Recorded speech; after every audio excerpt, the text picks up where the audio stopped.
we start with the panel conversation, let's use the bracelets. Who has used AI today? Green, please. Okay.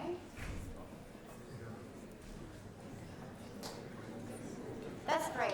I think we're having a good topic for this panel.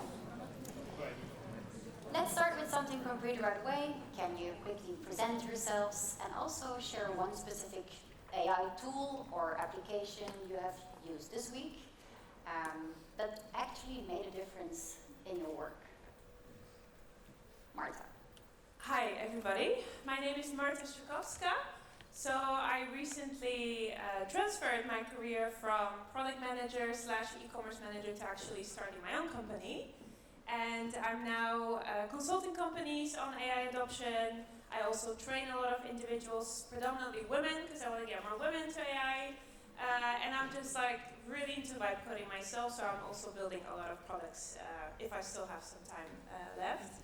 And you asked me about the tool, so I guess this week, just for a couple of weeks now, I'm just absolutely addicted to Claude Code, and I think for many of you it's not a surprise because it's probably one of the most popular tools at the moment.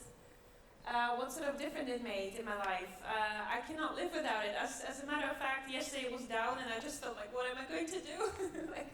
It's just really not working, but you can use it for many different things. It's not only for technical. I actually find Claude Code really helpful, and if I need to, for example, create diagrams, if I need to explain very complex things, so I create a lot of materials, training materials for students, for beginners, and I actually find Claude the best tool to help me in that, so create very useful diagrams and slides and things like that. So don't only use it for technical reasons. If you feel like if you're not tech and you want to get into that, try it. You're inspiring Marta to start coding. That's great. Thank you, Marta. So hello everyone, I'm Juher, website owner at Bank. And very recently I moved from more content-oriented role to a leadership position within the Bank website. And that meant new challenges in scaling up our production, challenges in actually getting the data, analyzing the data, how it's used within the team. Let's talk about also website prototyping, experimentations. So these are all things that we have supercharged or powered up with AI in one way or another. Of course, I feel that in some ways we still have a lot of human involvement in there, especially when it comes to content, when it comes to also like analyzing the data. We still prefer to have a human actually review what's being done over there.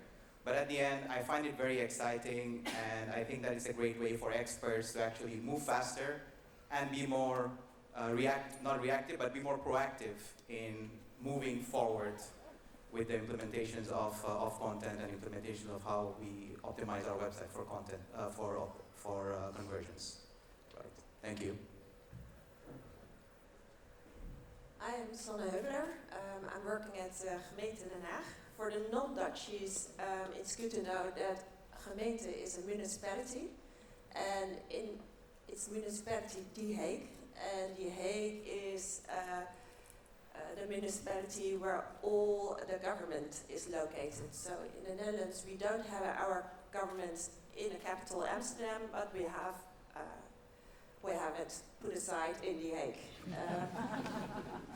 Last NATO summit last year was also held in The Hague because of that. So I'm a program manager, AI for the government, and doing a lot of things. And the last tool that I have used, I am developing tools for the municipality, especially tooling that can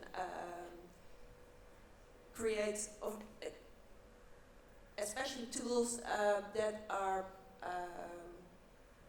how do we say that in English?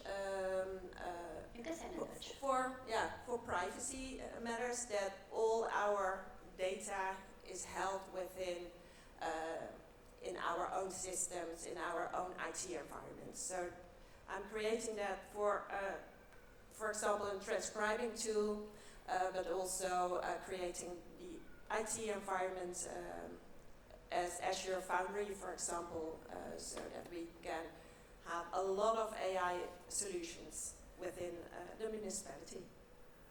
Thank you, Sanne. Thank you. I'm Daniel, Granja Baltazar, working as a conversion specialist at Vodafone Ziggo, specifically on the B2B side.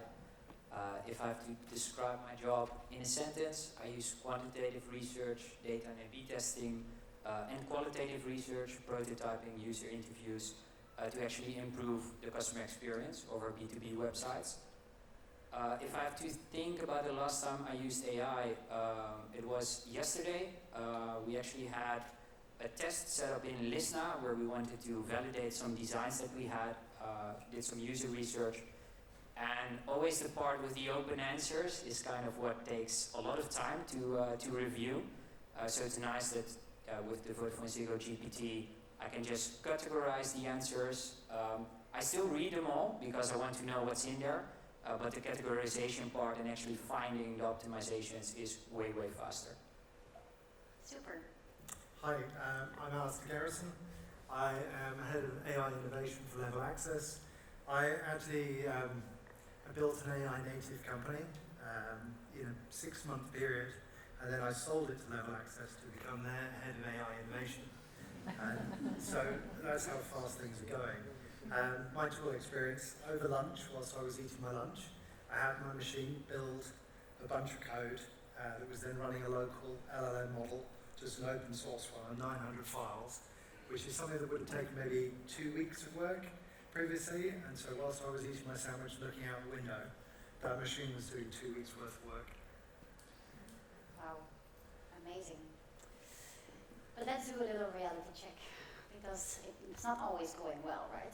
So could you maybe share one AI failure and also what you learned from it? Anybody who's comfortable taking the mic, feel free. I remember this specific moment a couple of years back. So this is 2024. I just joined Bunk, and I was given responsibility of all of the content on the website. And I'm like, oof, it's a big responsibility. But I have something to help me out, which is AI tools to localize content, translate content.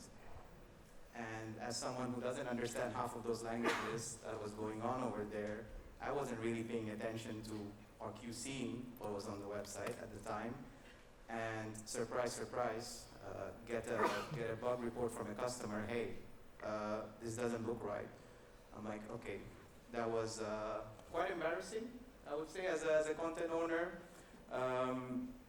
And it's also really taught me quite early on that, hey, it's great, we can mass translate content on 200 different pages, but still we have to get everything checked, reviewed, especially when it comes to cultural and creative kind of solutions. Maybe another question about this. Are there some areas where you deliberately not use AI? Just to avoid those maybe AI failures?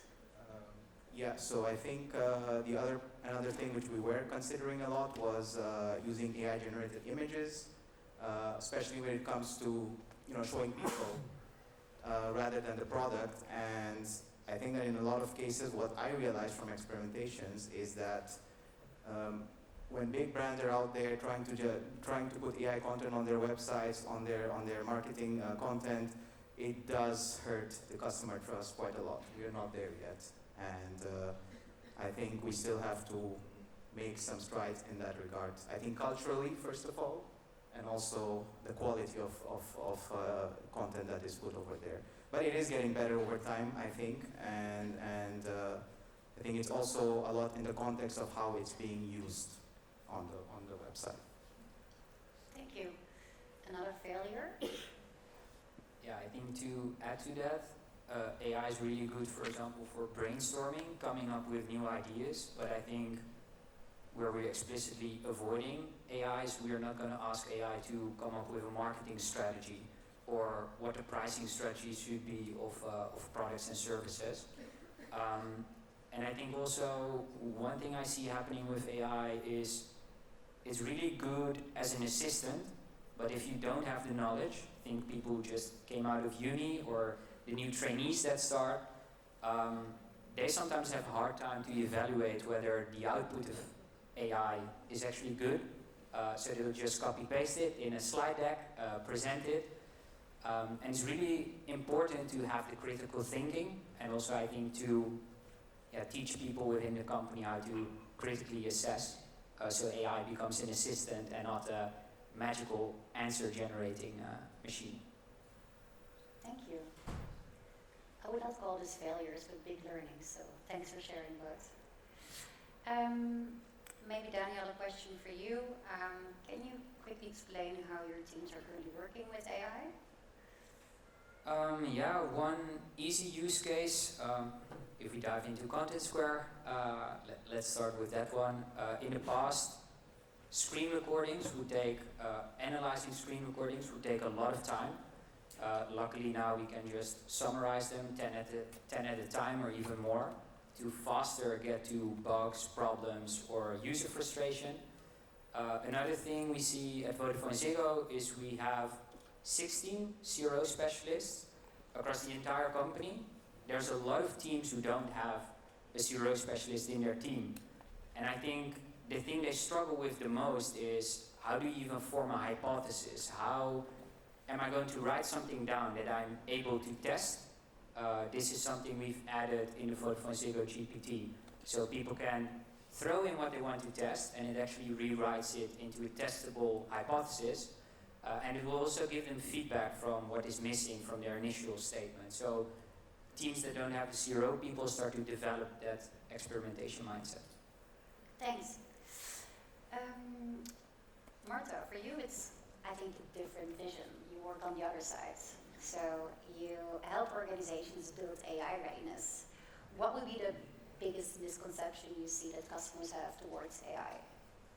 Yeah, so I think something that's usually comes to, like something that I usually hear is they come in with expectation that, AI is really a silver bullet, right? So I even had a student at my course and she said, well, I just want to learn AI because I want to have more time and more money, right? So yeah, I mean, sure, I want that too, but like it's not going to solve all of my problems. And I think just we have to realize that we're really dealing with intelligence, right? It's artificial intelligence, but still, it's now much smarter than we all are here in the room, if you didn't know that. And then we have to also treat it like that, right? So it's kind of a time right now where we really need to redefine a lot of things. And I mean things like, what is your role? Or even, what is a customer, for example? So you're all here probably because you have something to do with e-commerce. How do you define a customer if maybe they're now agents actually shopping on behalf of people? So how do you, for example, design and build for that? And things like, if we're all now becoming prompt engineers and we're becoming really, really technical, does it actually matter what sort of role I have or in which team I am? So even those things, I think leaders have to start to think like, hey, now is actually the time to really think about, okay, we're going into this new era, this new paradigm, and I'm not just going to like pilot AI and treat it as an add-on, and by the way, I'll just put it somewhere in an IT department and I'll have like a little AI task force running this, and I also want an ROI in 6 months. Because I do sometimes get those questions, like, yeah, I just want to, experiment and see if something, like if we actually do move the needle in 6 months, and it's just not like that. Like, yes, you have to be quick on your feet, you have to really stay up to date with whatever's happening right now, but you're really in it for the long-term game, and you really have to use that time now to redefine a lot of things, to actually just set a different vision, to think like, okay, how would teams operate, how, tech is really easy actually, but like how will we all find each other in this world if leaders realize that kind of ambition and that kind of thinking? I do believe they have more success than people that just kind of treat it as an add-on and again say like, I just want, do things faster and generate more, and great, we can save because we don't have agencies or we have less people, but then you're just treating AI as an efficiency lever, but you have to also think about what sort of impact it creates. And I guess that would be the biggest misconception that I hear so far. Thanks. About misconceptions, Sanne. Implementing AI in a city government is very different than a private company. What constraints or considerations do you face that might surprise people? we're not looking at business cases, what a lot of commercial organizations do, but what we try to achieve with implementing AI is a more personal time with civilians. We are creating, through artificial intelligence, a more human approach, a more human touch. I think that's quite important because I think our added value as a municipality is that we can help people, but most of the people need help in person instead of help by artificial intelligence, for example. So I think that's the main achievement we can have. Thanks. Let's talk a bit about, and I hate this word because I cannot explain it very well, but democratization versus expertise. Alistair, tools become more broadly available. What are we not thinking about that we should be thinking of? Yeah, so AI follows a very old pattern. I think usage at least, desire, orchestration, and then validation, right? So you have a desire, you send it out to the system, and then someone's got to check at some point. As a society, we've always known that pattern. That's like a historic thing that's just been in place. And nowadays, it's very easy for somebody just to go, oh, I've got an idea, I'll bang it straight into my AI, and I'll just get the result back. What they're actually forgetting to do often is that last step, right? And it's something that you would naturally do if you weren't using AI. If you were getting your boiler built, right? You'd ask somebody else other than the builders to say, is it good or isn't it bad, right? You would never do that. But you find people are often just going straight to AI, banging in the thing, getting a result and saying, yes, this is the gospel. And they're sending it around, they're emailing it to people, and they just use the result as is without that final check. And so you often find that, yes, it's okay if a person's qualified to check it. So let's say a lawyer types in, gets a contract from ChatGPT, sees the contract, they're able to say, yeah, it's a good contract or not. And that's years of experience that they have and expertise being able to make that judgment call, right? That step is being often forgotten about when more and more people access AI. Yeah, thanks. Daniel, do AI tools make your teams better? It's a broad question, but... That's a very broad question, but I think what ties into his story of Alistair is I think it amplifies what teams can already do to a higher level.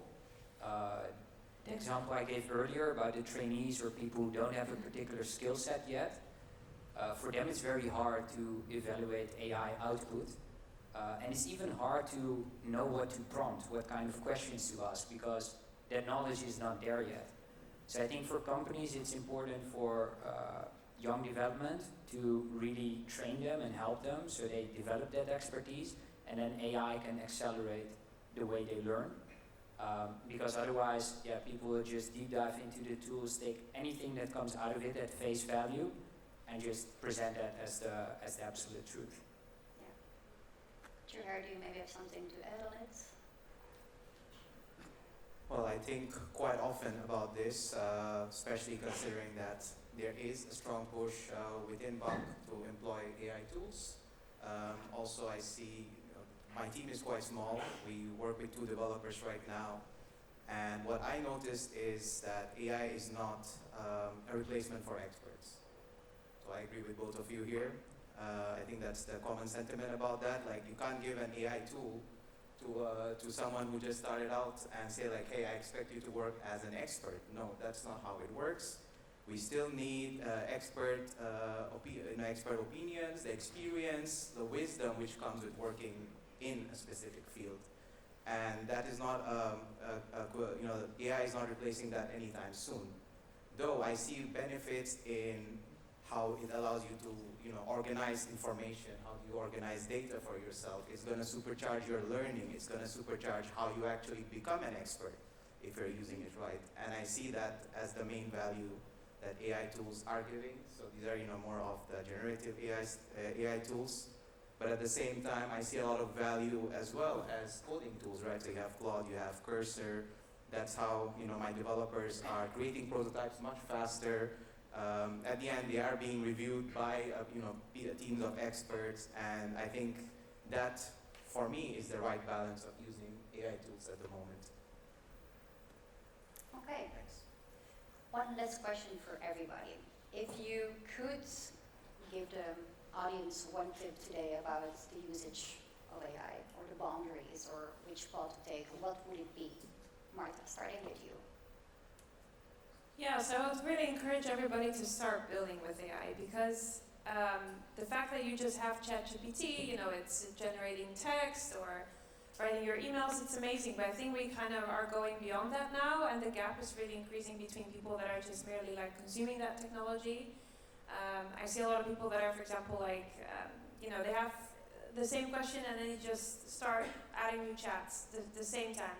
They're basically treating it like Google, right? So like, you will Google a question and you'll get, the results in the search results list. But like, when you do that kind of thing, when you see like you're being very repetitive, like start to now really build systems around that. So start to, even simple things like put in a project, like add some kind of prompts to it, maybe just manage context a little bit more so that you're not like constantly doing the same thing and you're like indeed treating it like Google. Like start to really build systems. I don't want to say here that everybody has to vibe code and now suddenly we all have a room of thousands of different websites and online stores. That's not the point, but like really start to use AI where you can build something and just make it work for you, right? So have that system that really makes you also more intelligent, and do it as fast as possible, because I think that will be the major scale, is not only learning, getting to that expertise where we were just talking about, but doing it really, really fast. I think those will be the people that will be,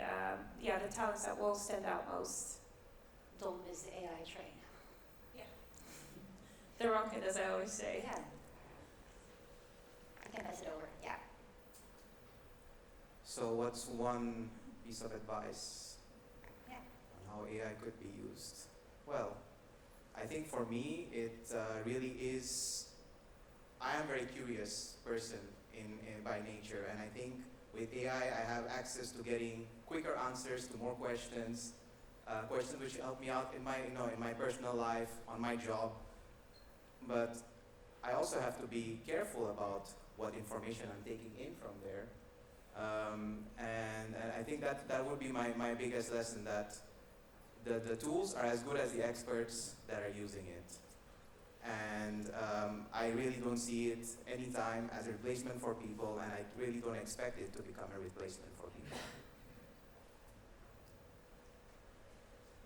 I would like to address that everybody should use AI in a compliance kind of way. So be aware what kind of personal data you're putting into AI, and if you use AI on your own device, like your laptop or your phone, be aware if the AI doesn't scrape all the information out of your devices and uses it for its own education or whatever.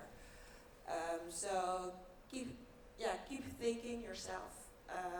What kind of data you put in, what kind of data you get out of it, and stay intelligent yourself. I think my main tip would be start small. So with just AI is a huge thing. Just start small with one particular problem or use case.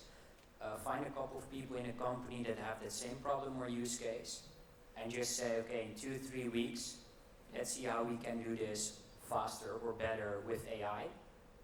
Where once or twice a week you meet with that little project group to kind of show what you're learning, so you can also learn from each other. And then after 3 weeks, share those findings with other teams for which it might be relevant. to kind of start to create more people adopting it and learning faster together. Right, I'm going to give you two. Actually, Perfect. bonus one. I mean, it's weird. AI is progressing so quickly, right? Robotics is also going to come online, and we're just going to see amazing things happen over the next few years. But, I mean, as a human, you've been used to dealing with other intelligent systems all your life. I mean, they're all the humans around you, right? The trouble is, as AI progresses, it's forgetting to treat it just as another intelligent system, so to say, right? All those things that you think about when you do hire the boiler mechanic, right? They're all the same things you should just be thinking about when you start to take advice or do different things with AI, because at the end of the day, it's treated in exactly the same way. So just remember to kind of put all those human things that you've learned over the years into practice when you're using it. The second one, it's a bit of a throwaway really. I was reading the Brothers Grimm, Elves and the Shoemaker to the kids the other day, and I was thinking about OpenClaw. OpenClaw's new system, essentially it's a system that instead of pushing AI, you have it on the side, you have like a Mac Mini, and you can text it and it'll do things. And so the Elves and the Shoemaker is an interesting mindset to get into. The idea that you essentially are going to bed and the elves in your Mac Mini are doing all of this work for you overnight, and then you come back and they ask. And it's that idea of where it's going to go. I mean, reread the story and then just think, wow, that is how technology is going to shift.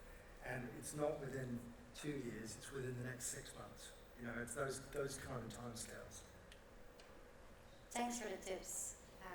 We already arrived at the end of our panel. So thank you very much for the inspiration, the tips, the failures. And I'm sure you maybe have questions in the audience. Some of the panelists will run around, have a drink later, so feel free to add them on LinkedIn or to have a conversation with them. So big applause for the panelists.